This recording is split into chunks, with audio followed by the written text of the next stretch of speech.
welcome to week 4, where we will be talking about political economy. And I think I almost just heard some of you groan when I mentioned the term political economy, because it sounds like it's going to involve some economics, and of course, what could be drier and more boring than economics? Well, the business of the modern state, for better or for worse, has been business for as long as most people can remember. And there's a lot of reasons for this. If states are to compete militarily, they need to have a strong economic and industrial base to finance such military endeavors. If a state is to provide welfare and benefits for its citizens, it has to have the means with which to do so. So for a variety of reasons, the modern state and much of its policymaking has been focusing on the economy. But what is political economy? Political economy isn't quite political science, nor is it quite economics. It's on the one hand the study of how political institutions structure economic behavior, and how changes in institutions lead to changes in economic behavior. So you change the rules of the game, people play the game differently, and ultimately different outcomes will occur. It's also the study of how economic variables affect the shape of political institutions, and how changes in the economy, like changes in prices, prevailing technologies, or simply productivity, which is how much output a worker can give you in a certain time unit, like an hour or a day or a year, changes the shape of political institutions, right? So you get these two facets to political economy, which studies, but in effect, these are actually interrelated. They affect one another. Now, political science, Dr. Bowman, who's a political scientist who studies European politics, notes that not only do people try to trade with each other, but they also try to dominate each other.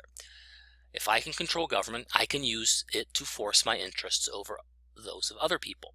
This means I can improve my economic positions not only by engaging in trade, but also by influencing policy.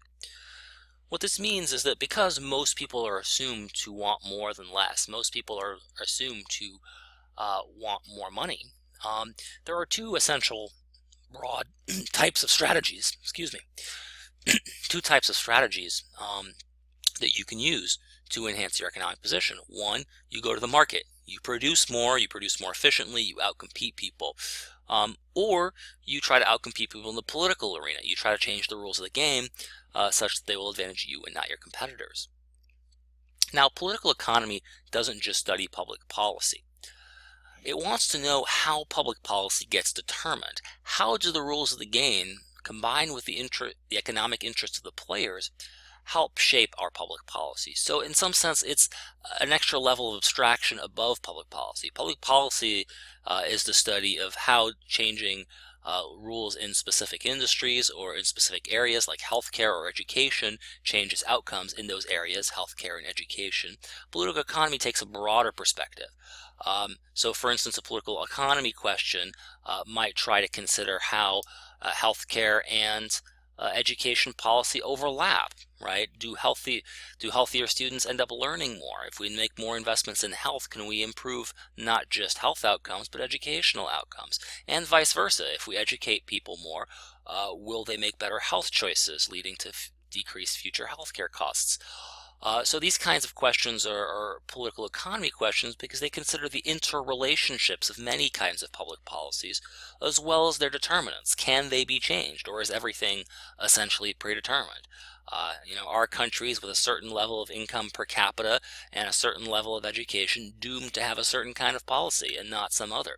Or is it possible to have enlightened policies that are sort of ahead of the game with respect to your level of economic and political development? Of course, this is of particular interest to those scholars who would recommend different kinds of institutions to countries who are currently in the process of political and economic development. Political economy sort of takes as starting point the fact that markets are political. Political economists view markets and their workings as the product of political choices. Markets aren't what happens simply when you leave people alone. Even why people sometimes are left alone needs to be explained as a choice. Why doesn't the government interfere or meddle or regulate or tax? That itself is a choice, and it can be modeled or it can be thought of as the outcome of a bargain between different social actors.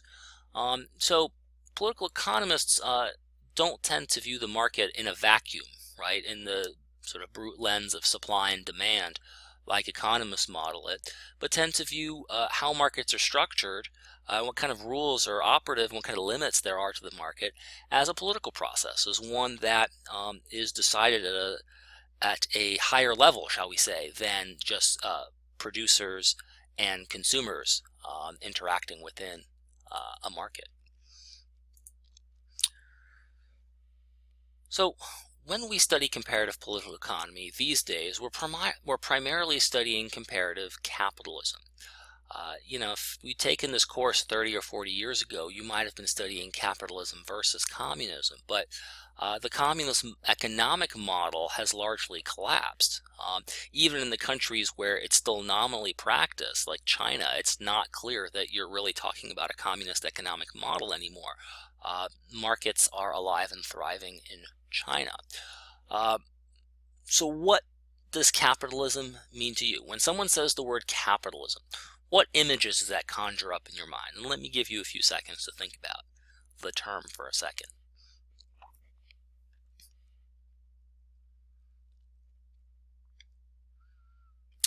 I don't know what you came up with, but I think whatever it is, it's likely that the 10 students in this class probably came up with 5 or 6 different answers. And the reason I say this is because capitalism is many things to many people. There are those people who want to treat capitalism as a bad thing, and so they'll attribute to capitalism all kinds of bad properties, and there's those people who like capitalism and who will attribute it only good properties. At the end of the day, we want to try to come as scholars, right? Not as ideologues, but as scholars, we want to arrive at a definition that isn't an ideological one, but that is one that will serve for research, one that can actually settle a debate rather than one that changes based on the times. So capitalism is defined, again, like I said, in many different ways by many different people. And you talk to a socialist or a Marxist, you'll get a very different definition of capitalism than if you talk to an economist. But it seems to have at least 3 central components. There's a market economy where supply and demand determine prices. So when you ask why is the price of milk the way it is, or why is the price of an automobile the way it is, ultimately the answer has to be something to do with supply and demand.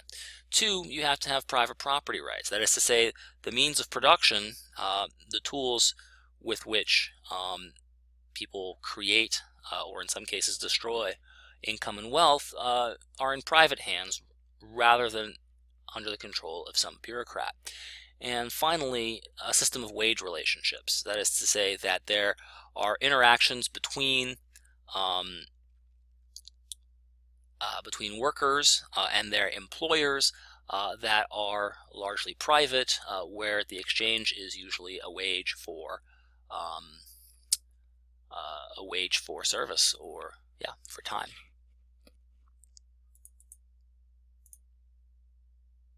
Now, I think there's a tendency to think of capitalism as having some ideal type, right? There's an ideal thing called capitalism, and then there's degrees to which different countries or different economies approximate this ideal type. But I think that's not true. I think that view is largely too simplistic. And the reason why it's too simplistic is because there's many different ways to achieve economic efficiencies. There's many different ways to structure market relationships. There's many different ways to specify the contours of property rights, private though they may be. And so because there's this, shall we say, internal debate, and indeed it's not just a debate, it's a process that's ongoing to try and figure out what the cheapest way of organizing production is, that there isn't never going to be probably one ideal type of capitalism. Indeed, arguably, depending on the historical era in which you're at, very different forms of production are likely to be most efficient. One thing certain, market relationships are not always the most efficient way of coordinating the production of goods and services. And we know this simply because even within the market, we have markets and we have firms. And within the firm, you don't have markets. So it must be the case that it is more efficient to produce things inside firms rather than to have a contractual market relationship between, people inside that firm. Because the firms are ultimately hierarchies. That's why I said capitalism was a mix of wage relationships and markets. In any event, so capitalism is not one thing. So what is it? Well, I think if you study the economies of the world, you'll see two ideal types, or two basic types of capitalist economies: the coordinated market economy and the liberal market economy. Now, no economy is completely a liberal market economy, and no coordinated market economy is completely coordinated. These are also ideal types, but they help better, I think, organize our thoughts about capitalism and comparative capitalism in the world.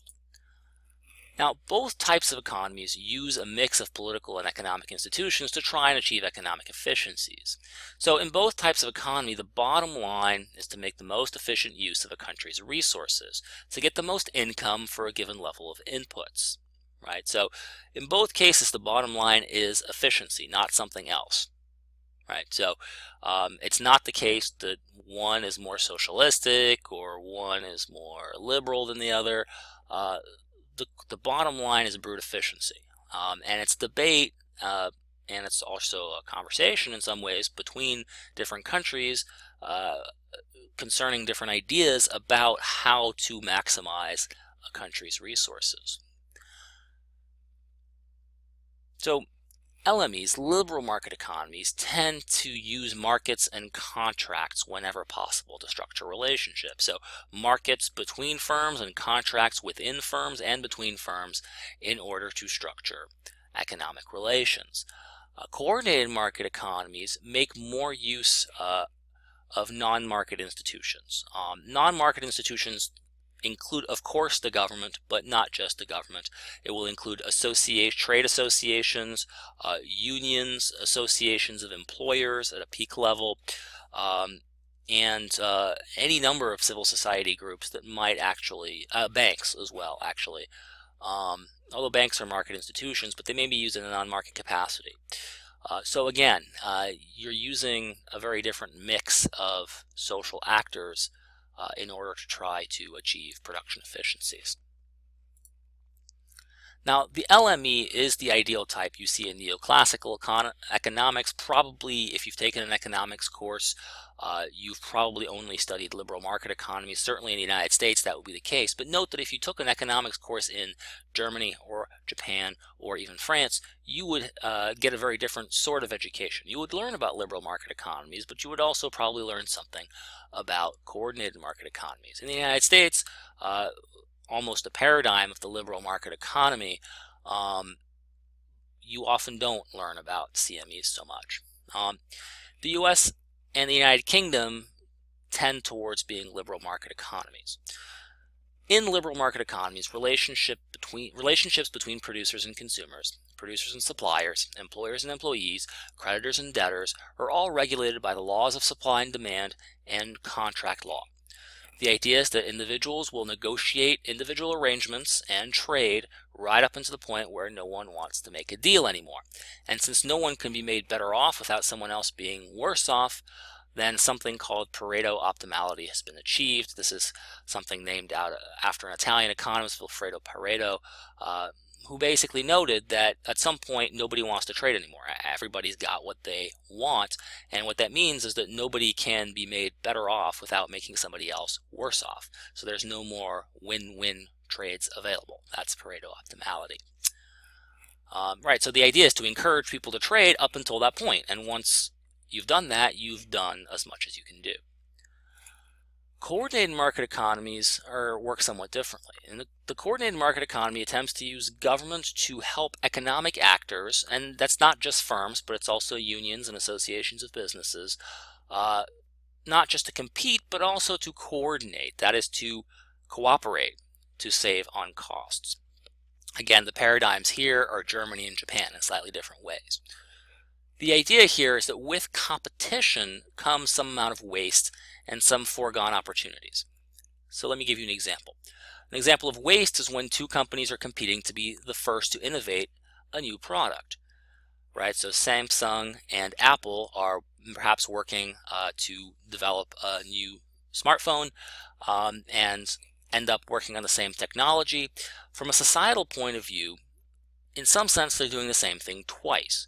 Would it not be better if they pooled their resources and shared the profits, both between themselves and with their consumers? Because at the end of the day, when Samsung and Apple compete, we pay we pay the costs of the duplication of their efforts.